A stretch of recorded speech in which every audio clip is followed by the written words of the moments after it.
India की government की तरफ से ऐलान किया जाए और बताया जाए कि जनाब ये जो है ये हो गया पैन, असी इस जगह पर जो है पहुंच गए, हुन तुसी उखाड़ लो साडा जो उखाड़ना है। इंडिया की जो है वो $4 ट्रिलियन तक पहुंच गई है और हमारे यहाँ जो है वो महंगाई 42% तक पहुंच गई है। इस वक्त शोर मच गया है कि भारत की जो इकोनॉमी है वो $4 ट्रिलियन के करीब है। भाई उनके पास $550 अरब पड़ा हुआ है, $550 अरब पड़ा हुआ। और हमारे इधर कई पाकिस्तानी इस तरह यार है, देखो एडे अमीर ने सानू को $2 अरब नहीं दे सकते, $1 अरब नहीं दे सकते, $3 अरब नहीं दे सकते। हम इस तरह सोचते हैं। वो कॉन्फिडेंस उन्होंने हमारा ले लिया, हमारे बच्चों का, हमारे नौजवानों का, लीडरशिप का, ब्रोक्रेसी का, वो सब कॉन्फिडेंस छीन के ले गए हैं। अगर इंडिया जो है अगर ये जापान को क्रॉस कर गया इंडिया, तो फिर नहीं इंडिया खिलौंदा। फिर आप कहते हैं हम ये करेंगे, हम चांद पे तो हमें जाना चाहिए था।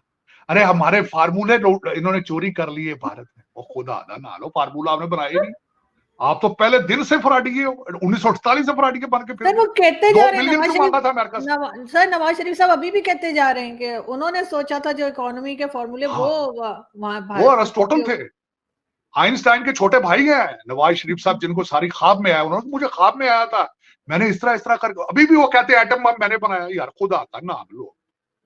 क्वेश्चन ये आता है कि इंडिया तो $4 ट्रिलियन की इकोनॉमी होगा, क्या हम $400 अरब की भी हो सकते हैं? इस वक्त दुनिया की जो सबसे तेज तरीन इकोनॉमी समझी जा रही है वो तो इंडिया की समझी जा रही है। चाइना की इकोनॉमी भी जो है वो स्लो होती जा रही है। हम समझते थे जनाब के चाइना की जो पाकिस्तान इकोनॉमिक कॉरिडोर है, जिसे वो कहते हैं ना कमाल कर देगा, यहाँ पे गेम चेंजर, पता है आपको। फिर हम वो बड़े बड़े लफ्ज इस्तेमाल करते थे, स्किंट नहीं ना लाते ऐसी। कहा जाता है कि अब इंडिया की जो इकोनॉमी है, जो नॉमिनल जीडीपी ग्रोथ रेट है वो 10% से ज़्यादा है। ठीक है जी। अब कहा जा रहा है कि अगले फिस्कल ईयर में इंडिया की इकोनॉमी जो है जीडीपी 4.2 ट्रिलियन पे चली जाएगी एज पर दी IMF डाटा। मीनवाइल जो है ये एक जिसे कहते हैं ना, जापान को तो वो जारी बात है 2-3 साल में क्रॉस कर जाएगा। मुझे तो लगता है ज़ाती तौर पे कि ये पहले ही क्रॉस कर जाएंगी। उसकी वजह ये है कि पॉलिटिकल स्टेबिलिटी है। एवरेज जो ग्रोथ रेट है 9% से ज़्यादा होगा। और 2027 अगले जो अगर मोदी साहब ये इलेक्शन जीत जाते हैं तो ये जो 15 साल नरेंद्र मोदी को मिलेंगे, दिस इज वो हम कहते हैं ना, ये 15 साल 15 years of stability, 15 years of economic growth. आप जितनी मर्जी गालियां निकालें और फलान है टमकान है, कश्मीर में ऐसे कर दिया उसने वैसे कर दिया, पीपल लुक इट कि इसने अपने लोगों के लिए क्या किया। इस हवाले से मुझे तो खटकती है कि हमारी इकॉनमी जो है वो कहाँ पे जाएगी। अब वो चाइनीज़ हमसे नाराज़ हो रहे हैं कि जी आपने सऊदीज़ को क्यों इतनी अहमियत दी हुई है। अब हम एक तरफ जाएं तो दूसरी तरफ नाराज़ हो जाती है, दूसरी तरफ जाएं तो तीसरी तरफ नाराज़ हो जाती है। इंडिया को ये एडवांटेज है स्ट्रेटेजिक ऑटोनॉमी का, ये एडवांटेज स्ट्रेटेजिक ऑटोनॉमी का इंडिया को बहुत ज़्यादा है, बहुत ज़्यादा एडवांटेज है। और इंडिया ने जैसे ही उनकी इकॉनमी बेहतर होनी शुरू हुई, उन्होंने हर चीज़ क्लेम करनी शुरू कर दी। अब वो कहते हैं जी कि अगर आप हिस्ट्री में देखें, जो वो बातें करते हैं इंडियंस, वो कहते हैं अगर आप हिस्ट्री में चले जाएं तो हम 1700 साल से जो है हमारा इंडिया बड़ी इकॉनमी रही है। हमारा 30-35% हिस्सा था दुनिया की जीडीपी में। They can claim it because now they are doing a lot. और वो कहते हैं जी ये जो आज चाइना ने सिल्क रूट शुरू किया है, हम तो बहुत पहले इसको ये कर चुके थे ये चीज़ें।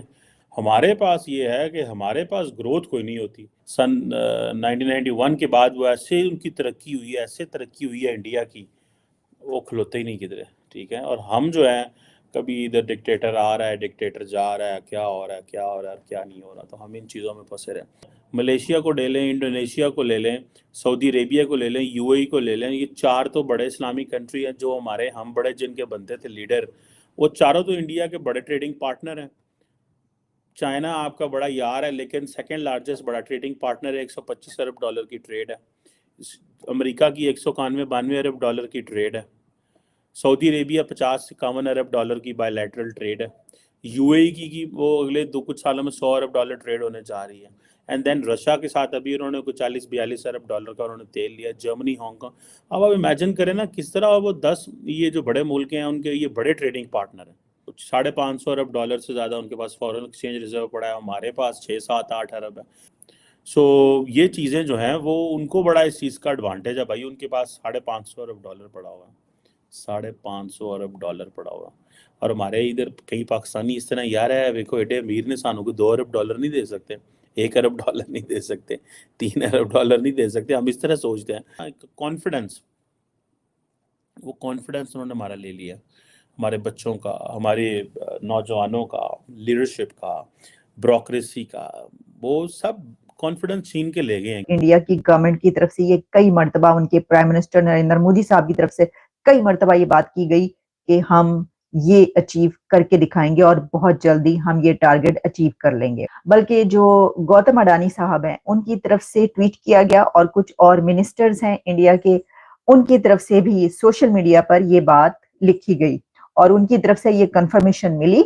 पता ये चला कि इंडिया की इकोनॉमी जो है अब वो 4 ट्रिलियन के डिजिट पर पहुंच चुकी है और ये एक बहुत बड़ा एक जो माइलस्टोन है वो इंडिया वहां पर पहुंच चुका है, उसने हासिल कर लिया है। इंडिया की गवर्नमेंट की तरफ से ऐलान किया जाए और बताया जाए कि जनाब ये जो है ये हो गया पैन, असी इस जगह पर जो है पहुंच गए, हुन तुसी उखाड़ लो साडा जो उखाड़ना है। जर्मनी और जापान को इंडिया बहुत जल्दी क्रॉस कर लेगा, ये मुझे ऐसे ही नजर आता है। और 4.3 ट्रिलियन जो जापान का, उस तक पहुंचना, क्योंकि 2014 से अगर हम अब तक देखें जो इंडिया की अभी की गवर्नमेंट है, तो उस वक्त जो है वो शायद मेरा ख्याल है $2 ट्रिलियन पर ये इकोनॉमी थी इंडिया की।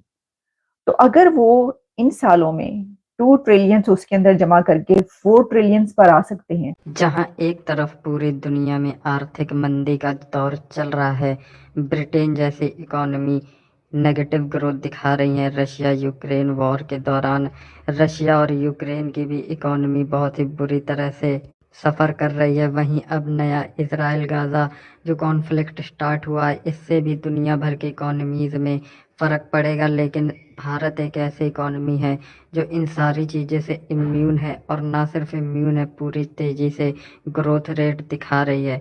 हाल ही में आए डेटा के मुताबिक भारत लगभग 4 ट्रिलियन US डॉलर का जो नॉमिनल GDP है उस मार्क को टच कर चुका है, और आने वाले समय में भारत जर्मनी और जापान को पीछे छोड़ के दुनिया की तीसरी सबसे बड़ी अर्थव्यवस्था बन जाएगी।